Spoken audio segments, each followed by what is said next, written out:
Hey, and welcome to the Vanika Lewis Show. I am so excited that you are lending your ears to me for this short period of time. I believe that every day is another day to do life right. And that's exactly what we talk about here on this show. So buckle up your seatbelts and let's get ready to dig into another episode.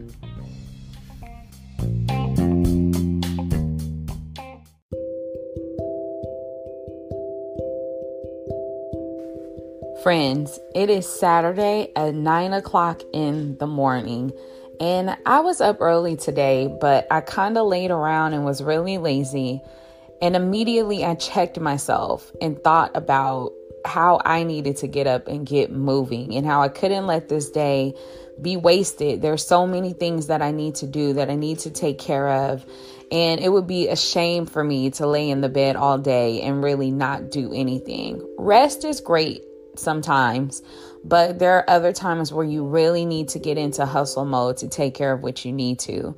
So I started to write out a list of different things that I can do that would make sure that I'm taking care of what I'm supposed to take care of. And as I was doing that, thought, hey, maybe there's someone else out there who's in a Saturday slump and they don't know what to do. Why not share the list that I came up with in hopes of motivating you to get out of your Saturday slump? So I don't know if this is for you. I hope it is, but go ahead and take a listen. And if something really triggers you to get excited, then go for it. Don't let the day pass you by without taking care of what you need to take care of. So first up on the list here, something you can never go wrong with, and that is read a book. Listen, even the Bible says, my people perish by lack of knowledge. When you begin to read, you are expanding your knowledge across multiple areas, especially if you're picking up books that are not just stories, but books that really are about how you can grow in certain areas. So books around leadership, books around management, books around systems, things like that you can really apply to your day-to-day life and help you grow. You can never go wrong with reading too many books in those areas. So if you don't have any other plans and you do kind of maybe want to be a little bit more on the lax side, don't just sit there with the TV on. Actually sit there and maybe pick up a book so that you can read. Maybe you're like me too, where I sometimes don't feel like reading a hard copy book or a book on Kindle, but I don't mind listening to one. So your other option would be to check out audible.com, and you can actually buy and download an Audible book. And that way you're still retaining and getting the information that you need. It's just in a manner that you prefer. But that was the first thing on my list is, hey V, get a book and get going. The second thing is to map out your plan for the week ahead. I know a lot of us take for granted the ability of being able to sit down and schedule out our weeks in advance. Sometimes we think it's cumbersome or it's not really worth it. But when you have an idea of what your week consists of or entails, it helps you better approach the tasks that lie ahead of you. So if you know that you have meetings next week, if you have doctor's appointments, if you have any other type of appointments, maybe you have an outing planned with your friends or your family, when you can kind of look at your week ahead and plan ahead of time, it makes things just go that much smoother and easier. That way, if you have any hiccups or things that come up unexpectedly, you're able to attack that issue without feeling overwhelmed because you don't know what you're supposed to be doing the next day. So if you can sit down, pull out your calendar or open up calendar on your phone, tablet, or computer, and really look at your week ahead. If there's something that you know you have to take care of that isn't on your calendar, put it on there. And it can be the littlest of things. Maybe it's time for you to get a fill. You need your nails done. Don't wait and do a walk-in. Call ahead and make an appointment. And that way you know exactly when you're going to get it done and when you need to be there. Little things like this will help you command your day, command your week, and be better at accomplishing tasks that you need to take care of.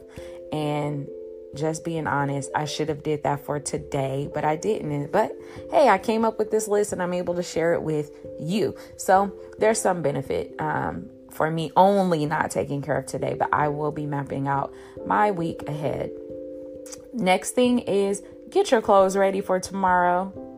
Get your clothes ready for tomorrow. Hey, I don't know how many times I have gotten up on Sunday morning and I'm like, I can throw an outfit together and I maybe have something in my head, but when I put it on, it does not look right. It doesn't fit right. It doesn't flow the way I imagined it in my mind. And then I waste another hour trying to find something that I'm comfortable in and that I'm going to wear for the day, when I could have taken the time to do it the day before and not have that issue, especially if you have to be on time. And I'm assuming that you need to be on time at church tomorrow. So why wait until the morning to figure that out? Get your clothes together today. This is really helpful too if you have children. You may realize that there's something that you need to throw in the wash. There's something that is missing that you thought they were going to be able to put on. Just taking the time to plan ahead is going to have a huge impact on your morning. You don't have to get up and stress about that. Think about it. It's already done, and it increases your efficiency in kind of getting ready and making sure that you're on time. So that is the third thing. I'm going to recap them for you. So number 1 was read a book. Number 2, map out your plan for the next week. Number 3, get your clothes ready for tomorrow. Now, the next 2 items that I am going to mention are really about self-care, because as you think ahead, it's really important for you to also make sure that you're taking care of yourself and being the best that you can be. So the next thing is journal. Yes, I said it. Take time to journal. It's amazing the things that come out when we put pen to paper, because journaling provides an opportunity for your heart to be free and honest. And there may be things that you didn't even recognize were brewing inside of you until you begin to write them out. So journaling is really important. And even if you don't have a pen and an actual journal to write in, open up an email and just start typing away. The idea is that you are allowing your mind and your heart to be placed on paper or just typed out and letting it free flow. Then go back and read it. See if there's something that you have a desire to do or to accomplish that you hadn't given much attention to. It may come out when you're journaling or you're writing, and it is just really freeing for the soul. And so I encourage you to do that. And if you don't have a journal, a pen or paper, it is not old school. It is not out of style. You can hit up the nearest Dollar Tree or 99-cent store, get yourself a journal and just keep it on hand and begin to incorporate this into a regular process. Some people like to journal every day. I'm not that person, but I do try to journal at least once every 2 weeks. And then I kind of review what I've journaled. Sometimes I like to write out prayers or prayer requests. And so that information is really helpful, and it's good for the person, for my soul. The next thing here is hit the gym, go for a walk, or go get a massage, but take care of the physical body. Take care of your physical body. This is important for self-care. Hitting the gym or going for the walk is vital just in kind of getting your blood flowing, kind of getting your metabolism moving. Sometimes it's not just about kind of losing weight or gaining muscle, but when your physical body is being worked out, it actually has a direct impact on your mental health. Especially if you like to walk outside, getting fresh air, being under the sun. It helps to stimulate spiritual well-being, mental well-being. And so it's just really good for the overall care, total wellness care. It's good for you there. And some people don't like being outside, so hit the gym. There's nothing wrong with going and getting on a treadmill. The gym that I go to, they have an indoor pool, and on one of the floors, they've aligned the treadmills where you can look over the pool.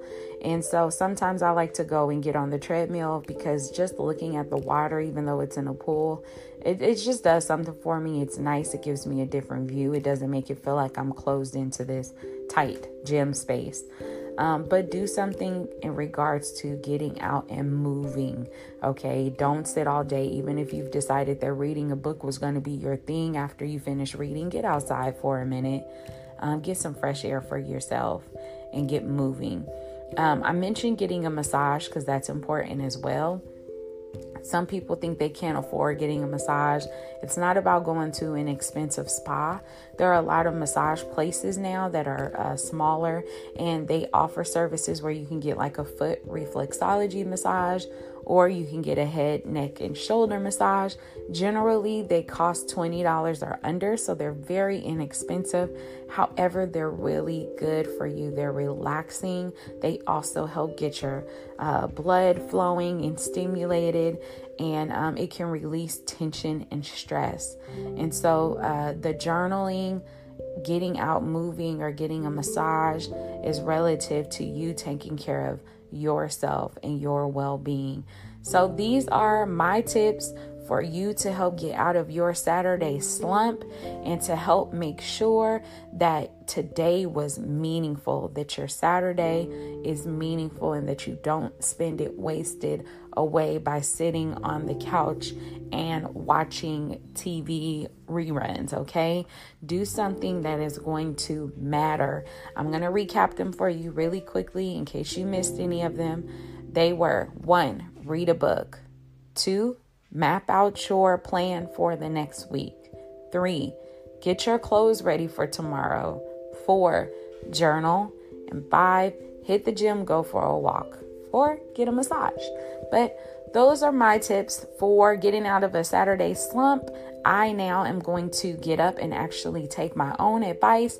I hope you do as well. If this was helpful for you, let me know by commenting, giving me some feedback, maybe even by sharing it with a friend who may be struggling with being in a Saturday slump as well.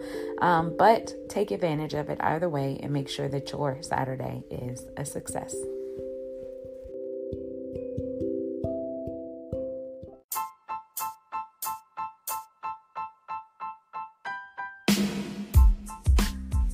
Thank you so much for tuning into this episode.